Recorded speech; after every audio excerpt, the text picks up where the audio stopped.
Welcome to A Guide to Every Deck in EDH. Today we're looking at Kuruk, Son of Yawgmoth. So this is a mono black commander, and it's 4 triple Phyrexian mana, so 4 and 6 life. It has lifelink for each black in a cost. You may pay 2 life rather than pay that mana. So it turns all of your black costs into Phyrexian black. And whenever you cast a black spell, put a +1 counter on Kuruk, Son of Yawgmoth. So obviously what we're going to be wanting to do is play spells that have a bunch of black mana as their mana cost, preferably as much black mana as possible and the least amount of generic mana as possible, so we can play them for quote-unquote free with Kuruk, and then we can use the lifelink on Kuruk plus pumping it a bunch to recoup some of the life that we're losing off of casting all of these spells. So we've got Asmodeus the Archfiend. If you would draw a card, exile the top card of your library face down instead. Black, black, black, draw 7 cards. Note that this in a cost refers to any cost, including activated abilities. So this can be 6 life, draw 7. And then black, return all cards exiled with Asmodeus, the Archfiend, to their owner's hand, and you lose that much. Bolas the Citadel, which is now just 3 mana. Necropotence, which is free. Peer into the Abyss, which is now 4 mana.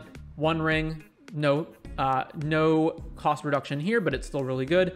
Villas, only 5 mana, and ability is now just 4 life. Target creature gets -1. Whenever you lose life, draw that many cards, and we are of course losing a lot of life with Kuruk, reducing the costs by paying life instead. So tons of ways to draw cards here. We have our combo pieces, which we'll get back to in a bit. We've got our fast mana, which we want a lot of. So Blood Pet, Cabal Ritual, Dark Ritual, Jeweled Lotus, Lotus Petal Sacrifice, Scourge, Familiar. We want as much fast mana as possible so we can get Kuruk out as fast as possible, or just one of these like draw engines as fast as possible. Then we've got a whole bunch of lands. Specifically, we're in mono black, so some things to point out are Agadeem's Awakening, Blast Zone, Cabal Pit, -2 a creature. We are playing City of Brass, regardless, in this deck. City of Traders, Command Beacon, put your commander into your hand from the command zone, so if Kuruk dies, we want a way to play it for not the full cost, potentially. We've got a bunch of other like fast stuff, like Ancient Tomb, Crystal Vein, City of Traders, Phyrexian Tower, If Near Deadlands is another expensive version of Cabal Pit. Emergent Zone, so we can go off at instant speed. We've got Shizo, Takanuma, Urborg, but no Cabal Coffers in this version. Regular Ol Urborg, which not strictly necessary. This could be a swamp as well. Vault of Whispers, Urza Saga, Mycosynth Gardens, and Nykthos, and then Scorched Ruins, which is going to be relevant for certain other things. It's ETB, sack 2 untapped lands, add quadruple colorless. So then a little bit of protection, Cavern of Souls, to make sure that we get through counter spells, defense grid, so our opponents can't interact with us. We got Heartless Summoning because we don't actually care about the stats of any of our creatures. We just want them to be cheaper, and then a bunch of other ramp, including Jet Medallion to reduce the cost of black spells. We've got a bunch of reanimation effects. Animate Dead, Dance of the Dead, Reanimate Necromancy, but we also got Chainer Dementia Master, triple black, and pay 3 life to reanimate, which can be pay 9 when we have Kuruk in play. Same thing, Balthor, mass reanimate all of the black and red creatures from graveyards, including under opponent's controls as well, but it's only triple black to activate, so 6 life. And Shallow Grave, put the topmost creature back into play with haste, and then it dies. But since we're mostly a combo deck anyway, this doesn't really matter too much that it dies. We've got also a bunch of removal, which includes some of the cards we already went over, as well as Baleful Mastery. So this has an alternate payment of just 2, which means it can be as low as just 1 mana with Kuruk in play. Exile target creature, and then if you paid the reduced cost, they draw a card. Deadly Rollick, straight up free when we have Kuruk in play. Grasp of Darkness, obviously not a great removal spell, it's only -4, but it's straight up free when we have Kuruk in play, and free is good. Infernal Grasp, 1 mana, kill anything. Victim of Night, kill most things for free. Snuff Out, also free, and then we've got Bowmasters. And then some stacks cards, Dothy, Opposition Agent, Sheoldred. Sheoldred's also going to be really valuable in recouping a bunch of the life that we're losing via drawing a bunch of cards. We've got Pestilence and Toxic Deluge as sweepers, and then a absolutely ridiculous amount of tutors. So Beseech the Mirror, Beseech the Queen, Buried Alive, so we can get that reanimation action going.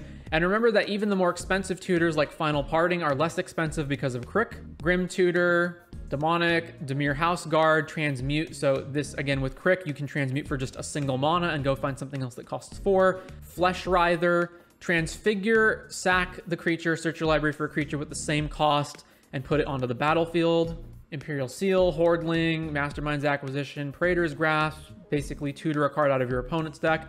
Vile Entomber is a creature version of Entomb, Wishclaw, Sidisi. But again, even these more expensive tutors are now cheaper because of Kuruk. So absolutely huge amount of tutors. So okay, I get it. We're drawing a ton of cards and we are reducing the costs on everything and we're making a bunch of mana. How do we actually win the game? Well, we've got Demonic Consultation, Saw in Half, Scorched Ruins, Necrotic Ooze, and Agatha's Soul Cauldron. So how do these actually win the game? So first of all, not pictured here, we have Villas plus Sheoldred. So Sheoldred is recouping life off of anything. So Sheoldred plus Villas is infinite draw, infinite life gain triggers, infinite draw triggers. We do not actually have Grey Merchant in this deck, although you could run it if you wanted to.